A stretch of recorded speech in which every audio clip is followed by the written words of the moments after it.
cəmaatdan pilot layihə adı ilə evi dəyər dəyməzinə alıb özü oradan varlanmaq istəyir. Və bunu əksər MTK-lar bu gün eləyirlər. Cəmaat da bundan kifayət qədər narazıdır. Deyir, mən evimi, ay MTK, satıram sənə kvadratını 3000 manatdan. MTK da deyir ki, bugün bazarda qiymət 3000 deyil, 1500-2000 arasında dəyişir.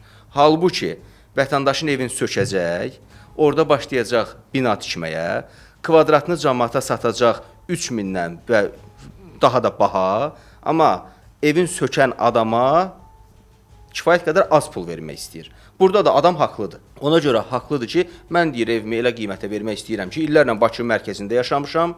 Elə buradan da ya mənə ev ver, öz tikdiyim binadan, ya da ki, mənə elə bir pul ver ki, sənin qonşuluğundan gedim özümə ev ala bilim. MTK da bunu eləmək istəmir.